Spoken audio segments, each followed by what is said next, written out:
He's annoyed, man. He's annoyed. Look like annoyed, seriously. Wait. Closer. No, I don't want it closer, man. Whoa!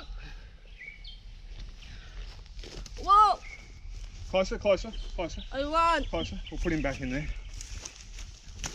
Whoa. Under, get him. There he is. So back to his house.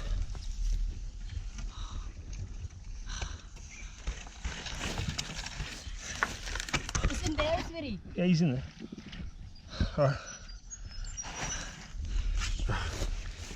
Where's shit? He's still filming. Just worried about him getting squashed. So just going to leave the stick standing here just to give him a bit of space.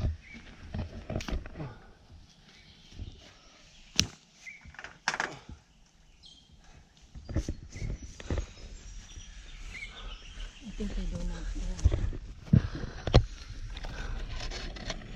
He's gone. Yeah.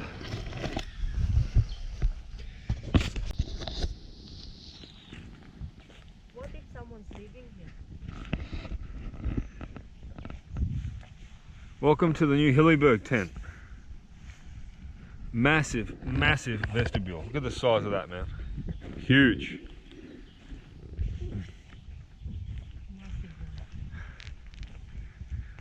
Made in Estonia. Hillyberg. Only weighs 2 kilos, man.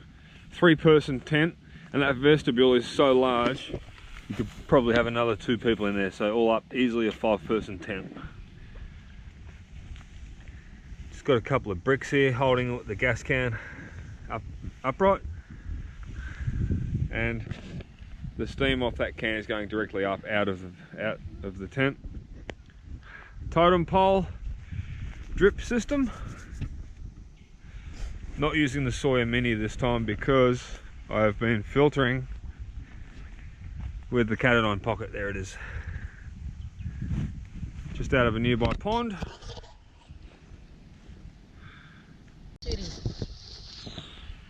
Sweetie, What? try again. No. So using.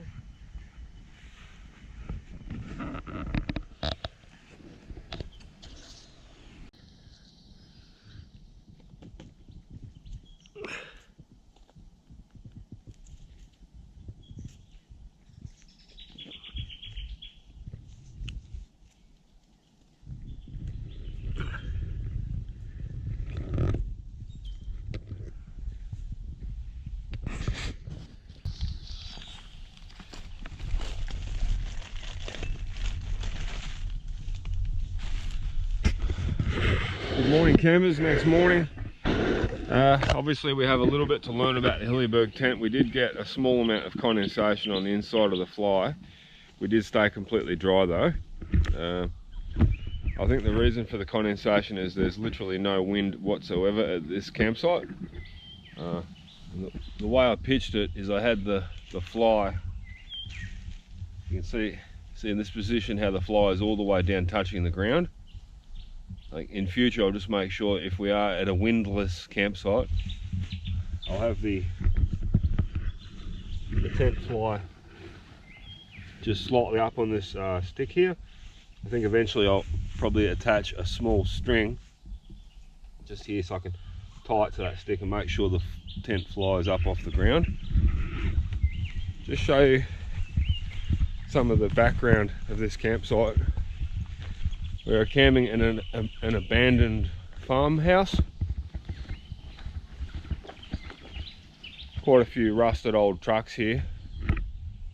One there you can obviously see, there's another rusted old truck there. There's a few rusted old vehicles over there in the dense bush. And there, just here, a small abandoned brick building.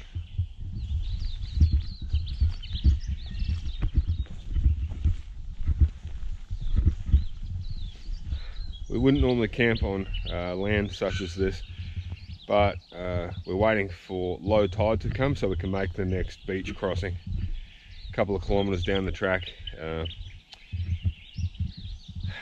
there's a section where we have to cross another saltwater creek, and we make sure we do that at low tide.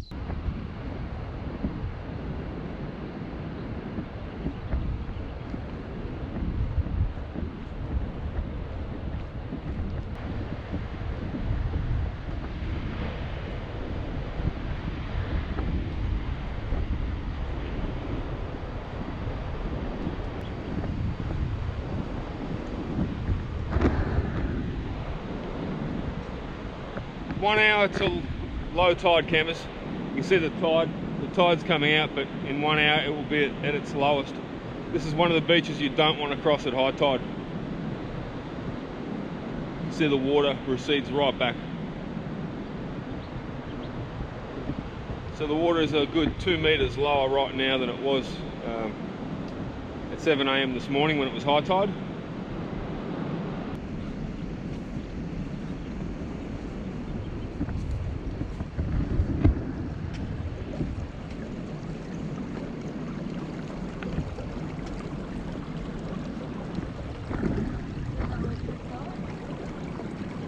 Shallow creek crossing. At high tide could be quite a deep crossing. If the big waves come in, they could easily come way back up here.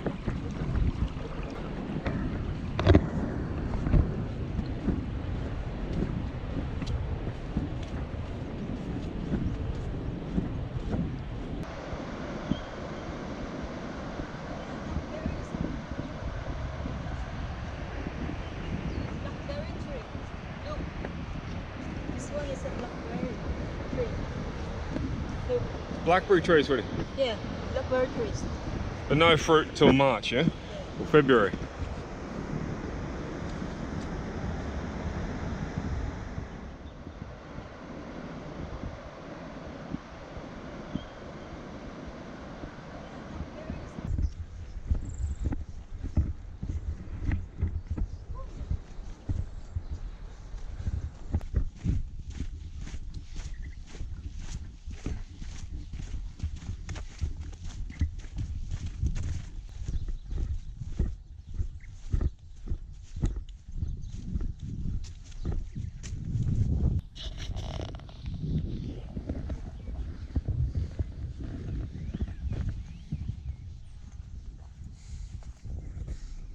Camping at a designated campground here. Just made it out of the national park.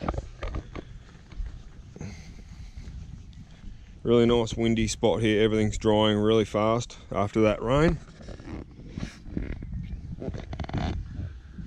Water bag just hanging in the tree, in this cypress tree with the old drip system, gravity fed water filter. Couple of big long lie down deck chairs that we found. Someone had dumped here. So there's the Hillyberg. This is quite a windy campsite, as you can see the fabric just sort of shimmering there. We'll find out tonight, but I've got a feeling there won't be, well, there shouldn't be almost any condensation build up. There she is. Fully pitched, so neat. Such a nice colour too. A lot more guy lines on this tent than our old tent. A lot more peg positions. There's one of them here. Just give you a quick look at how we've done it. And at the back of the tent, there's no back door. There's only one way into this tent. The hanging loop, there's a loop there that you actually just hang it from if you dry it, but I've improvised here and just added another stick as a tent peg and a few rubber bands around the strap just to hold that in place. Just trying to keep the whole tent fly fully secured and off the ground. Pretty confident that even in very, very strong wind, this tent will withstand the conditions. It is a mountain tent. It's a 3 seasons tent though, not a snowy mountain tent, just we're camping in the mountains and it's really windy and really rainy type tent. So spacious, pretty happy with my choice in the Hillyberg Anjan 3 GT, that's the name of the tent. The Hillyberg Anjan 3 GT. GT meaning extra large vestibule. You can get the same tent with a smaller vestibule. So just making the most of this farm style wooden and then wire fence here to hang all the gear. Everything is kind of wrapped around. No need for clothes pegs. What I do is, so once you've got your thermal pants hanging over like so, I then just chuck them around, and that sort of acts as a clothes peg. Another piece of gear you can use as a clothes peg is just one of your little gear carabiners. Just a gear carabiner on there, just to stop that from falling down if the wind does blow it. Got another gear carabiner over here,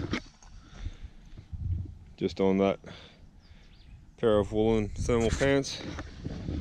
All the gaiters hanging up by their bootlace hooks. Christina's shoes hanging up off the ground. There's Christina resting in the sleeping bag. It's dinner time soon. And I'm cooking a bit of pasta over here. Just have to keep it mixing, keep it stirring so it doesn't stick to the bottom. Looks like there's not enough oil in there, sweetie. It's not perfect for cooking there, huh?